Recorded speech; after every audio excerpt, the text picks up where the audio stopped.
कैसे हो मेरे बाल दोस्तों। प्रस्तुत है आपके सामने कक्षा 6 इकाई 3 समझदार नन्ही, उसके अभ्यास और स्वाध्याय के प्रश्न। पहला प्रश्न है, निम्नलिखित वाक्य किसने किससे कहा और क्यों, बताइए। पहला है, माँ मैं उसकी गंदी आदत छुड़ा कर रहूँगी। इसका उत्तर है, यह वाक्य नन्ही ने अपनी माँ से कहा क्योंकि वह बिच्छू की डंक मारने की आदत छुड़ाना चाहती थी। इसके बाद दूसरा है, क्या करूँ, डंक मारना मेरा स्वभाव है।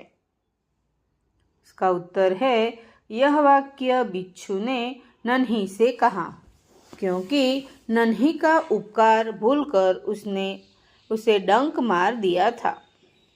तीसरा है, तुम यह गंदी आदत छोड़ दो, नहीं तो मुसीबत में कोई तुम्हारी मदद नहीं करेगा।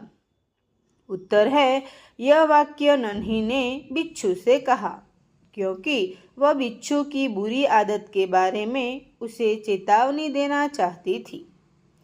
इसके बाद चौथा है, भलाई करना मेरा स्वभाव है। यह वाक्य नन्ही ने बिच्छू से कहा क्योंकि बिच्छू के विश्वासघात को भूलकर उसने उसकी मदद की थी। पांचवा है, मैं वचन देता हूँ कि अब मैं किसी निर्दोष जीव को डंक नहीं मारूंगा। यह वाक्य बिच्छू ने नन्ही से कहा क्योंकि नन्ही से विश्वासघात करने पर उसे बहुत पछतावा हुआ था।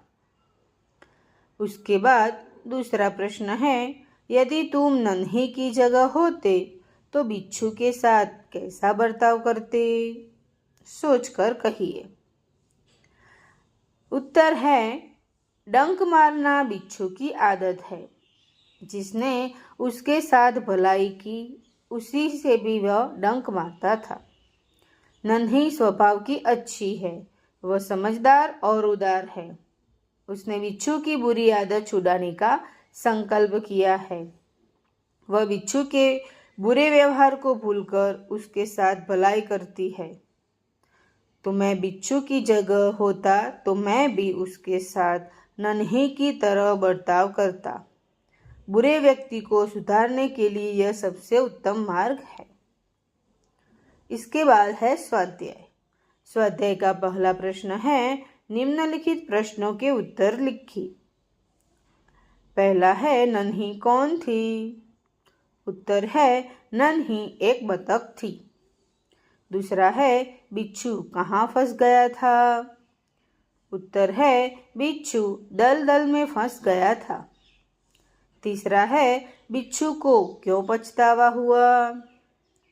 उत्तर, बिच्छू को पछतावा हुआ क्योंकि दोबारा जीवन दान देने वाली बतख को डंक मारने वह चला था। चौथा है, नन्ही ने क्या निश्चय किया।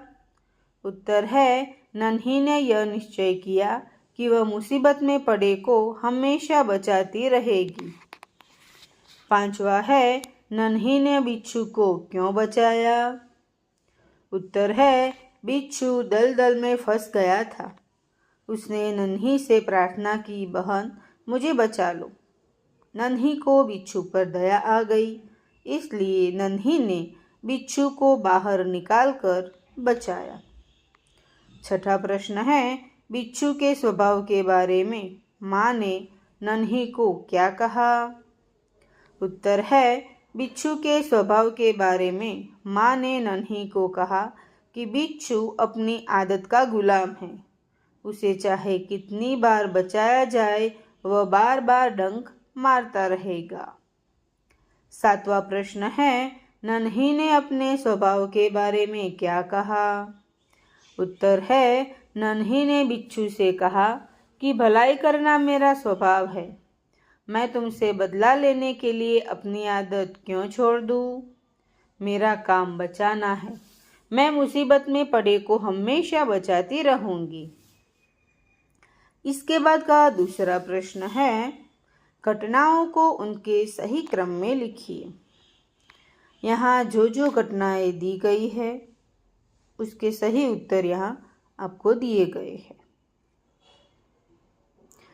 इसके बाद का तीसरा प्रश्न है, इकाई में से 5 संज्ञा शब्द ढूंढिए और उनका वाक्य में प्रयोग कीजिए।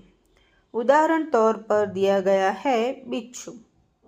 बिच्छू दलदल में फंस गया था। पहला है नन्ही। नन्ही एक बतख का नाम है। दूसरा है स्थान। मुंबई में देखने लायक कई स्थान हैं। तीसरा है मुसीबत। मैंने मुसीबत में पड़े मित्र की सहायता की। चौथा है पानी। पानी का दुरुपयोग नहीं करना चाहिए। पांचवा है आदत। सुबह जल्दी उठना अच्छी आदत है। चौथा है इकाई में प्रयुक्त मुहावरों में से किन्हीं 3 मुहावरों को रेखांकित कीजिए और उनका अर्थ देकर वाक्य में प्रयोग कीजिए। पहला मुहावरा है अनसुनी करना। उसका अर्थ है ध्यान न देना। वाक्य है बिच्छू ने नन्ही की बात अनसुनी कर दी। दूसरा है आदत का गुलाम होना। अर्थ है आदत से मजबूर होना। वाक्य है बिच्छू अपनी डंक मारने की गंदी आदत का गुलाम था। तीसरा मुहावरा है वचन देना। अर्थ है वादा करना। वाक्य है बिच्छू ने नन्ही से वचन दिया कि वह कोई निर्दोष को डंक नहीं मारेगा। इसके बाद का 5वां प्रश्न है, निम्नलिखित शब्दों के समानार्थी शब्द खोजकर उनका वाक्य में प्रयोग करके लिखिए। उदाहरण दिया गया है नदी। नदी का अर्थ है सरिता। वाक्य है नर्मदा गुजरात की सबसे बड़ी सरिता है। पहला है स्थान। उसका अर्थ है जगह। वाक्य है अच्छे बुरे लोग हर जगह पाए जाते हैं। दूसरा है स्वभाव। अर्थ है प्रकृति। वाक्य है वह अच्छी प्रकृति का आदमी है। तीसरा है मुसीबत। अर्थ है संकट। वाक्य है संकट में धीरज से काम लेना चाहिए। चौथा है प्रसन्न। अर्थ है खुश। वाक्य है आज मैं बहुत खुश हूँ। पांचवा है थिरकना। अर्थ है नाचना। वाक्य है वर्षा के बादल देखकर मोर नाचने लगा। उसके बाद का 6ठा प्रश्न है, निम्नलिखित शब्दों को शब्दकोश के क्रम में लिखिए। यहाँ जो शब्द दिए गए हैं उनका सही उत्तर है पहला डंक, उसके बाद नदी, बिच्छू, मुसीबत, शैतानी। उसके बाद का 7वां प्रश्न है, निम्नलिखित चित्र को देखकर 2-2 वाक्य लिखिए और कहानी बनाइए। यहाँ कहानी है कबूतर और चींटी। आपको यह कहानी दी गई है। इसके बाद का 8वां प्रश्न है, निम्नलिखित चित्र को देखकर बताइए कि इसके बाद क्या क्या हुआ होगा। यहाँ जो चित्र दिया गया है, इस चित्र में 2 कार और एक मोटरसाइकिल में टक्कर हुई दिखाई गई है। पास ही सड़क पर एम्बुलेंस 108 खड़ी है। दुर्घटना में घायल लोगों को एम्बुलेंस द्वारा अस्पताल पहुंचाया होगा। कार में लगी आग को बुझाने के लिए फायर ब्रिगेड को बुलाया होगा। इसके बाद का 9वां प्रश्न है, निम्नलिखित वाक्यों में उचित विराम चिन्ह का प्रयोग करके वाक्य फिर से लिखिए। यहाँ विराम चिन्ह का उपयोग करके वाक्य दिए गए हैं। इसके बाद का प्रश्न 10, निम्नलिखित परिच्छेद को पढ़कर उसके नीचे दिए गए प्रश्नों के उत्तर लिखिए। यहाँ जो परिच्छेद दिया गया है उसके आधार पर 2 प्रश्न पूछे गए हैं। उसमें से पहला है, असुर के बारे में इंद्र ने क्या कहा। उत्तर है, असुर के बारे में इंद्र ने कहा कि हम वृतासुर से भयभीत है। असुर बलवान तो है ही, संख्या व चतुराई में भी हमसे अधिक है। उनके पास हमसे 4 गुना शस्त्र है। उसके बाद के दूसरा प्रश्न है, देवता ब्रह्मा जी के पास क्यों गए?